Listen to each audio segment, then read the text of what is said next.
সবাইকে আমার ইউটিউব চ্যানেলে স্বাগত জানাই। আজকে আমরা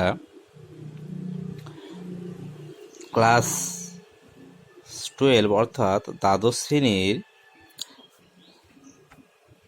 কেমিস্ট্রি সাবজেক্টের যে অধ্যায়টি আমাদের শুরু হয়েছিল অর্থাৎ কি অ্যারোমেটিক হাইড্রোকার্বন। তো অ্যারোমেটিক হাইড্রোকার্বন অধ্যায়ের আমরা এর আগে অ্যারোমেটিক যৌগ সম্পর্কে অনেক কিছুই আমরা জেনেছি এর আগের ক্লাসগুলোতে। তো অ্যারোমেটিক হাইড্রোকার্বনের কিছু সংজ্ঞা বলো বা কিছু হোকেলসের নিয়মগুলো আমরা জেনেছিলাম, এবং কিছু বেঞ্জুনিয়ারি যৌগ, নন বেঞ্জুনিয়ারি যৌগ।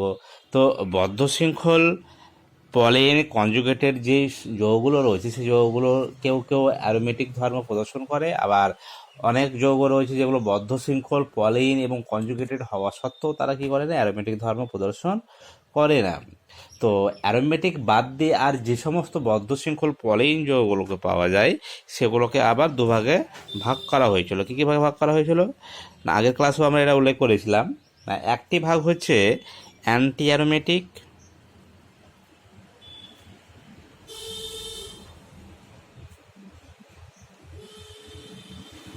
এবং আরেকটি ভাগ হচ্ছে নন অ্যারোমেটিক। তাহলে এই দুই ধরনের আমরা কী পাবো, এরপরে আমরা এই দুই ধরনের যৌগ নিয়ে আমরা আলোচনা করব। তো এর আগের ক্লাসে আমরা অ্যারোমেটিক যৌগ কাকে বলা হয় তার ডেফিনেশন বা সংজ্ঞা কি, বিভিন্ন প্রকার উদাহরণ আমরা জেনেছিলাম, বেঞ্জিনয়েড, নন বেঞ্জিনয়েড, অ্যারোমেটিক যৌগগুলোর স্থায়িত্ব নর্মাল অ্যালফেটিক যৌগগুলোর তুলনায় কী হয়, বেশি হয়, সেটাও আমরা দেখেছিলাম।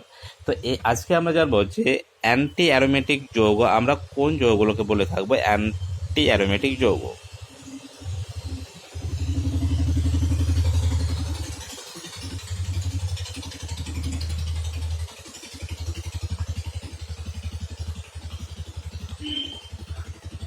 তো অ্যান্টি অ্যারোমেটিক যৌগ কোনগুলোকে বলা হয় না, যদি এটার আমরা একটা সংজ্ঞা দিই অ্যান্টি অ্যারোমেটিক যৌগগুলোর, তো আমরা কি বলতে পারবো না, যে সমস্ত সমতলীয়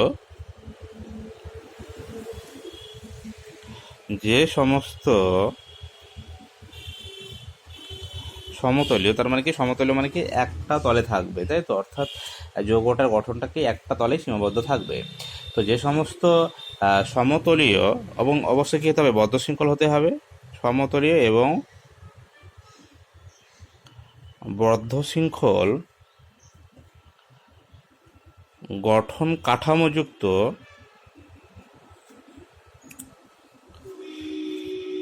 কনজুগেটেড, সেটা অণু আকারে থাকতে পারে বা সেটা কী আকারে থাকতে পারে, সেটা আয়ন আকারেও সেটা থাকতে পারে। তাহলে যে সমস্ত সমতলীয় বদ্ধ শৃঙ্খল গঠন কাঠামো বিশিষ্ট বদ্ধ শৃঙ্খল গঠন কাঠামো বিশিষ্ট কনজুগেটেড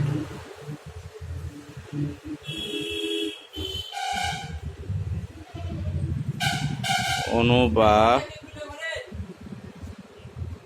আয়ন যেখানে ফোরেন প্লাস, যেখানে কি থাকবে, ফোরেন সংখ্যক কি থাকবে, ফোরেন সংখ্যক ডিলোকালাইজড ইলেকট্রন।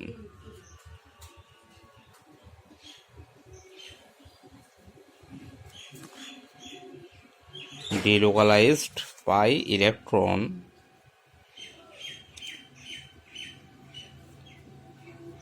উপস্থিত সেই সমস্ত যৌগকে কি বলা হয়ে থাকে, অ্যান্টি অ্যারোমেটিক যৌগ।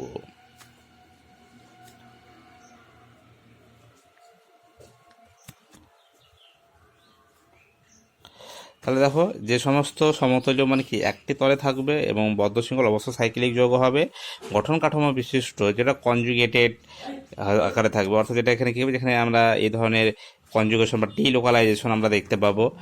তো কনজুগেটেড অণু বা আয়ন, এবং যেখানে কি থাকবে, ফোরেন সংখ্যক কি থাকবে, ডিলোকালাইজড পাই ইলেকট্রন থাকবে। তখন সেই যৌগকে আমরা কি বলবো, সেই যৌগকে বলবো আমরা অ্যান্টি অ্যারোমেটিক যৌগ। তাহলে অবশ্যই ইলেকট্রন সংখ্যা কত হতে হবে, 4n সংখ্যক হতে হবে। তো 4n সংখ্যক হতে হবে, যেখানে n এর মান কত হবে, মিনিমাম, n এর মান মিনিমাম হবে 1, অর্থাৎ 1 থেকে 1 2 3 4 যে কোনো কী হতে পারে, পূর্ণ সংখ্যা হতে পারে। তো এই ধরনের কি কি যৌগ, অ্যান্টি অ্যারোমেটিক যৌগগুলো আমরা তো সংজ্ঞাটা জানলাম। এবার আমরা একটু উদাহরণ সহ আমরা বুঝে নেব যে কোনগুলোকে আমরা অ্যান্টি অ্যারোমেটিক যৌগ আমরা বলবো। তাহলে একটু যদি আমরা উদাহরণ দেখি, যেমন ধরো এই যৌগটা সাইক্লোবিউটাডাইন। তো এই যে যৌগটা, এই যৌগটার ক্ষেত্রে এখানে দেখো এটা একটি বদ্ধ শৃঙ্খল এবং সমতলীয় গঠন কাঠামো বিশিষ্ট একটি যৌগ। তো যার সংকেত কত, যার সংকেত হচ্ছে C4H4, অর্থাৎ এখানে কি রয়েছে, 4টে কার্বন আছে, 4টে কি আছে, হাইড্রোজেন আছে। এবং এটা কি, এটা একটা কনজুগেটেড সিস্টেমে আছে, কারণ এখানে দেখো single bond double bond, single bond double bond. তাহলে এইভাবে এখানে কি হয়, পাই ইলেকট্রনের ডি লোকালাইজেশন ঘটে। এইরকম কি করতে পারে, পাই ইলেকট্রনের ডি লোকালাইজেশন ঘটে।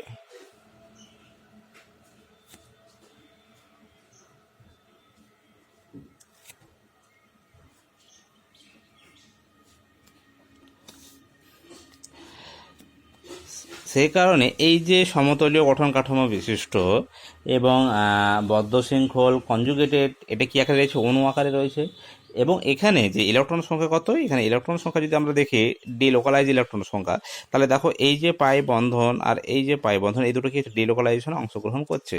এখন একটা বন্ধনে ইলেকট্রন থাকে দুটো, তাহলে এইখানে দুটো পাই ইলেকট্রন আর এই বন্ধনে দুটো পাই ইলেকট্রন, তাহলে ডিলোকালাইজেশন ঘটাচ্ছে কটা ইলেকট্রন, মোট 4টে ইলেকট্রন। তাহলে এই যে রুলসটি রয়েছে 4n সংখ্যক ডিলোকালাইজ পাই ইলেকট্রন, তাহলে এখানে যদি আমরা n এর মান 1 নিই, তাহলে কত হবে, 4 × 1 সমান কত হবে, 4। তার মানে কি হবে, 4খানা পাই ইলেকট্রন, মানে ডিলোকালাইজ পাই ইলেকট্রন, যেটা কি রয়েছে এখানে রয়েছে। তার মানে এটা কি হচ্ছে, ওই কন্ডিশনটাকে রেখে এটা মেনে চলছে। তাহলে সেই কারণে সাইক্লোবিউটাডাইন এই যে যৌগটি রয়েছে, এই যৌগটি কী হবে, এই যৌগটি হবে একটা অ্যান্টি অ্যারোমেটিক যৌগ। তো অ্যান্টি অ্যারোমেটিক যৌগ যেমন কি বললাম, যে অ্যান্টি অ্যারোমেটিক যৌগ সেটা যেমন অণু আকারে থাকতে পারে, সেটা আবার কি আয়ন আকারেও সেটা থাকতে পারে। তো আয়ন আকারে যদি থাকে, তাহলে সেই রকম যৌগের কি উদাহরণ আছে একটু আমরা দেখে নিই। যেমন ধরো এর পরে যে উদাহরণটি দেব, এই যে আয়নটি রয়েছে,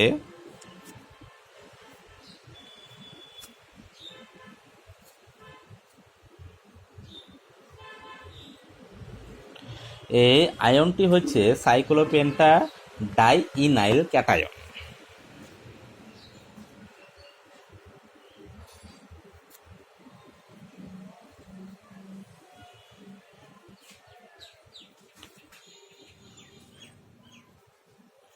এবং এই যে ক্যাটায়ন রয়েছে, এই ক্যাটায়নে দেখো এইখানে এটা কিন্তু একটা কি কনজুগেটেড সিস্টেমে রয়েছে। কীরকম কনজুগেটেড সিস্টেমে রয়েছে, কারণ যদি আমরা এর ডিলোকালাইজেশন ঘটাই পাই ইলেকট্রনের, তাহলে এই দেখো যে পাই বন্ধনে যে পাই ইলেকট্রন রয়েছে, সেগুলো কী হবে, শিফট করে এইখানে এসে কি তৈরি করবে, পাই বন্ধন তৈরি করবে।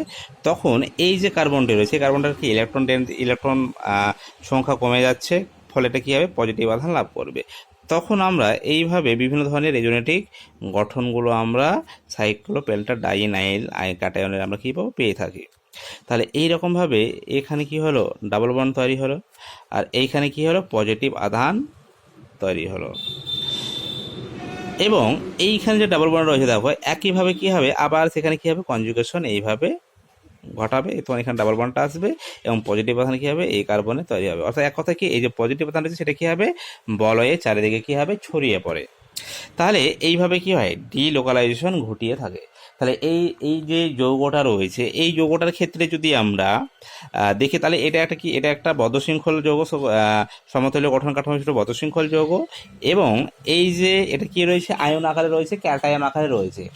এবং এইখানে যে ডিলোকালাইজেশন হচ্ছে, এই ডিলোকালাইজেশনে এখানে যদি আমরা পাই ইলেকট্রনের সংখ্যা যদি আমরা দেখি, তাহলে পাই ইলেকট্রনের সংখ্যা আমরা কটি পাবো না, এখানে আমরা সেই 4n রুলসকে আমরা কাজে লাগাবো। পাই ইলেকট্রনস রুল। তাহলে এইখানেও যদি আমরা এন এর মান দেখো, এখানে দুটোই পাই বন্ধন রয়েছে, তার মানে একটা বন্ধনে এক জোড়া ইলেকট্রন, তার মানে দুটো দুটো করে 4টে ইলেকট্রন। তাহলে এখানে যদি আমরা এন এর মান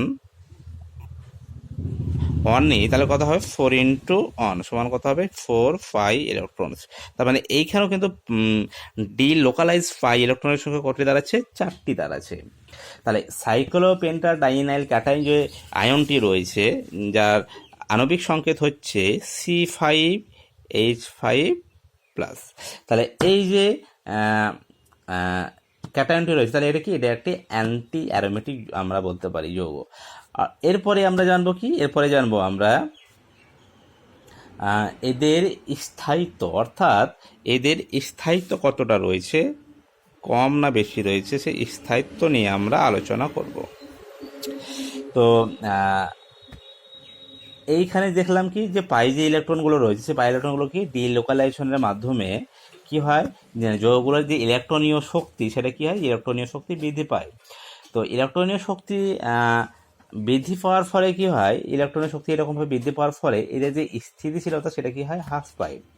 তো অ্যান্টি অ্যারোমেটিক যৌগসমূহের স্থায়িত্ব যদি আমরা একটি অ্যালিফেটিক যৌগের সঙ্গে আমরা যদি তুলনা করি, তাহলে যে অ্যান্টি অ্যারোমেটিক যে যৌগগুলো রয়েছে তার তুলনায় প্রায় সম প্রতিরূপ বিশিষ্ট যে অ্যালিফেটিক যৌগগুলো রয়েছে, মুক্ত শৃঙ্খল যৌগগুলো রয়েছে, তার স্থায়িত্ব কিন্তু বেশি।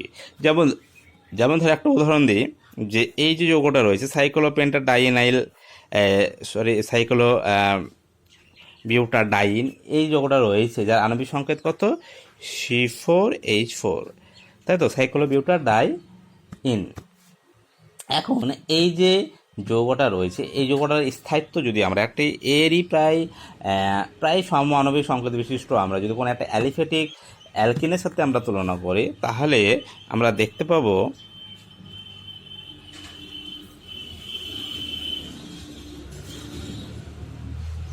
তাহলে এই যে যৌগটা রয়েছে,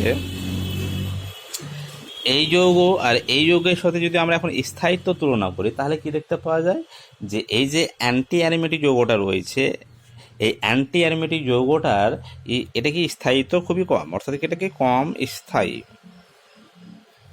কার তুলনায় না, যদি আমরা এর সঙ্গে তুলনা করি, এই যে অ্যালিফেটিক যৌগটি রয়েছে, এই অ্যালিফেটিক যৌগের তুলনা করে, তাহলে কি হয়, এটির স্থায়িত্ব কি, এটির স্থায়িত্ব বেশি।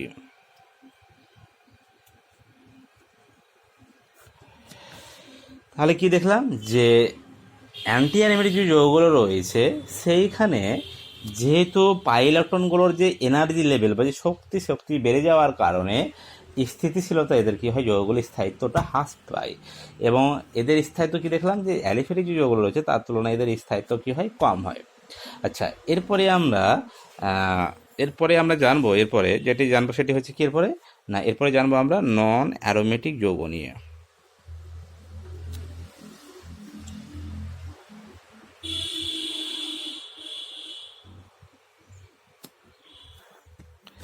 আচ্ছা, নন অ্যারোমেটিক যৌগ কি, অ্যান্টি অ্যারোমেটিক যৌগের সঙ্গে এদের পার্থক্যটা কি, সেটা একটু আমরা দেখবো। না, যদি আমরা একটু সংজ্ঞা আকারে দেখি যে কোনগুলোকে আমরা নন অ্যারোমেটিক যৌগ বলবো, তো নন অ্যারোমেটিক যৌগ সেগুলোকে বলা হবে না যেসব বলয়াকার যৌগে অভিলিপ্ত পি অরবিটাল কি থাকে, যে পি অরবিটালগুলো হচ্ছে সেগুলো অবিচ্ছিন্ন বলয়ে থাকে না, বা যদিও থাকে তাহলে কি হবে, যৌগটি অসমতলীয় হয়, অর্থাৎ যৌগটি একটা সমতলে থাকে না। তো তাদেরকেই আমরা কি বলবো, তাদেরকেই বলবো আমরা সেগুলোকেই বলবো আমরা কি, নন অ্যারোমেটিক যৌগ। তার মানে কি বললাম, না যেসব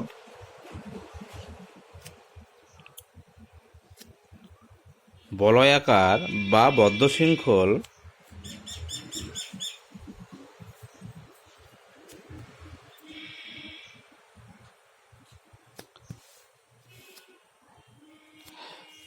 যৌগে অভিলিপ্ত কি পি অরবিটাল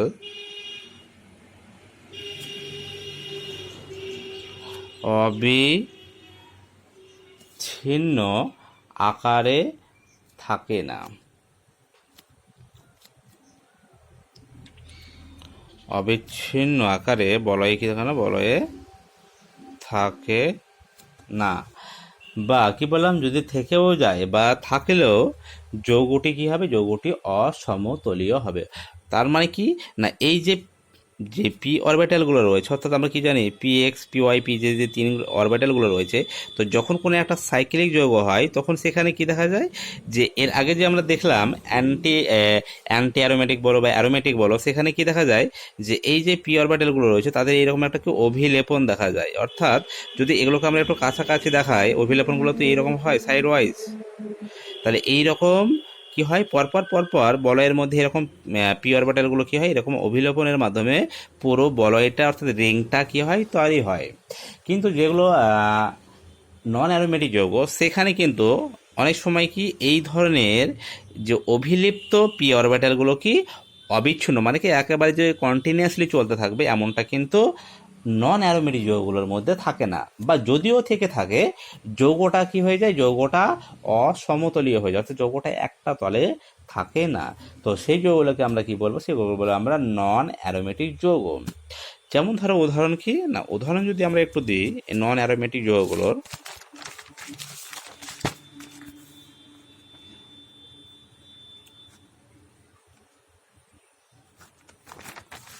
তাহলে যেমন ধরো এই যৌগ সাইক্লো পেন্টাডাইইন, এই যে যৌগটা রয়েছে, এই যৌগটা এইখানে দেখো পুরোটা কিন্তু যে এই যে পি অরবিটালগুলো ছিল, এই পি অরবিটালগুলোর মধ্যে যেহেতু এখানে অভিলেপন হয়েছিল পরপর পরপর এইরকম অবিচ্ছিন্ন আকারে কী হয়েছিল, অভিলেপনগুলো হচ্ছিল। এইখানে কিন্তু দেখো পি অরবিটালের সাথে এদের সাথে এখানকার কোনো অভিলেপন এই কার্বনের সাথে এদের নেই। তাহলে যেহেতু এই রকম অভিলেপন কিন্তু পুরোটা কিন্তু কি অবিচ্ছিন্ন আকারে কিন্তু পুরো যৌগটা বা রিংয়ের মধ্যে কি এটা সম্ভব এখানে হচ্ছে না। তো সেই কারণে কি না, সেই কারণে এই যৌগটা কি হবে, এই যৌগটা হবে নন অ্যারোমেটিক। এছাড়াও যেমন ধরো আরেকটি যৌগ রয়েছে, যেমন ধরো সাইক্লো অক্টাটেট্রাইন যে যৌগটি রয়েছে, অর্থাৎ যেটা আমরা আগের প্রথম দিন আমরা উদাহরণে দিয়েছিলাম।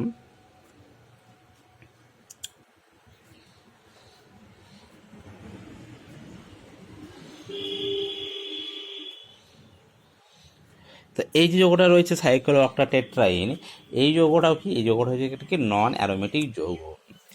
তো কারণ কি না, কারণ হচ্ছে যে এইখানে পি অরবিটালের অবিচ্ছিন্ন অভিলেপন এখানে থাকলো যৌগটার মধ্যে, যে পি অরবিটালে দেখো এখানে কি রয়েছে, প্রত্যেকটাতে অবিচ্ছিন্ন কি অভিলেপন কিন্তু রয়েছে, থাকা সত্ত্বেও কিন্তু যৌগটা কি, যৌগটা হচ্ছে নন অ্যারোমেটিক, এটা অ্যারোমেটিক যৌগ নয়। তার কারণ হচ্ছে যে এই যৌগটা এই আকারে বড় হওয়ার জন্য এবং মানে বেশি সংখ্যক কার্বন পরমাণুতে গঠিত হওয়ার জন্য যৌগটি একটি তলে বা একটি সমতলে থাকতে পারে না। সেই কারণে যৌগটি একটি অসমতলীয় গঠন আকৃতি বিশিষ্ট একটা বিশেষ গঠন কাঠামো লাভ করে। এবং এই যৌগটি রয়েছে, যৌগটির যে গঠন হয়ে থাকে অরিজিনাল গঠন, সেটা কি, সেটা হচ্ছে বাথ টাবের মতো। তো যে বাথ টাবগুলো হয় যেখানে স্নান করানো হয়, সে বাথ টাবগুলো যে এরকম দেখতে হয়, ঠিক এই ধরনের কি একটি অসমতলীয় গঠন কাঠামো লাভ করে এই সাইক্লো অক্টাটেট্রাইন যৌগটি। এবং সেটাকে যদি আমরা গঠনটাকে একটু দেখাই,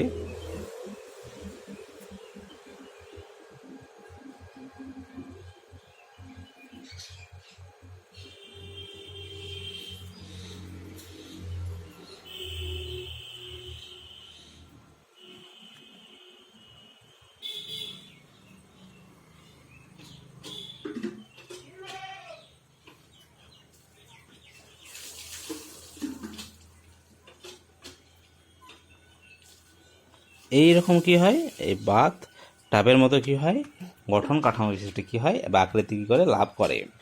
এবং এখানে যদি আমরা পাই বন্ধনগুলোকে দেখাই,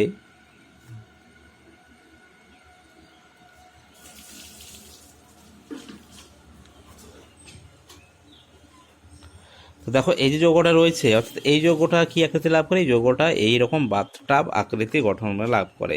তো এখানে দেখো কার্বন 8টি রয়েছে। এখান থেকে যদি আমরা শুরু করি 1 2 3 4 5 6 7 8, এই হচ্ছে 8টি কার্বন। তো এই গঠনে কি অসমতির একটি গঠন রয়েছে, সেই কারণে কী হবে, সেই কারণে যে সাইক্লো অক্টাটেট্রাইন যৌগটা রয়েছে সেটি কি, সেটি হচ্ছে একটি নন অ্যারোমেটিক যৌগ।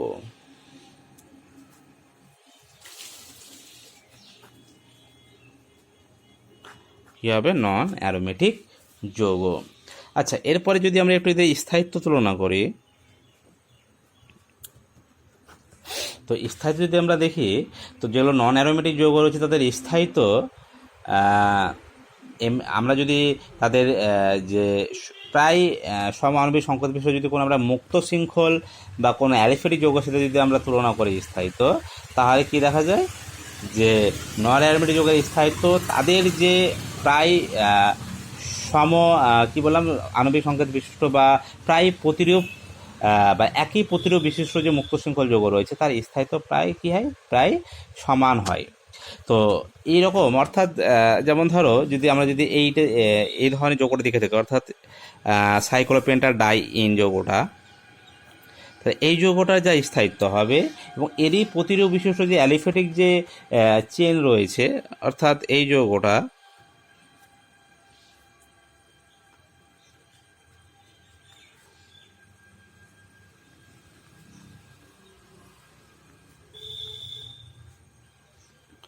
তাহলে এই দুটো যৌগের যদি আমরা স্থায়িত্ব তুলনা করি, কী হয়? দুটো যৌগের স্থায়িত্ব কী হয়? দুটো যৌগের স্থায়িত্ব সমান হয়। তো এই হচ্ছে কি, এই হচ্ছে নন অ্যারোমেটিক যৌগের স্থায়িত্ব কার সঙ্গে আমরা তুলনা করে দেখলাম? আমরা অ্যালিফেটিক যৌগের সাথে আমরা তুলনা করে দেখলাম। কি দেখলাম? যে অ্যালিফেটিক যৌগগুলোর স্থায়িত্ব তাদের প্রতিরূপ সমপ্রতিরূপ বিশিষ্ট যে নন অ্যারোমেটিক যৌগগুলো আছে তাদের স্থায়িত্বের সাথে কী হয়? সমান হয়। তো এই হচ্ছে নন অ্যান্টি অ্যারোমেটিক, আর হচ্ছে কি নন অ্যারোমেটিক যৌগ। তো আমরা এই অ্যারোমেটিক পার্টে তাহলে আমরা অ্যারোমেটিকটি জানলাম, নন অ্যারোমেটিক জানলাম, আর জানলাম কি অ্যান্টি অ্যারোমেটিক।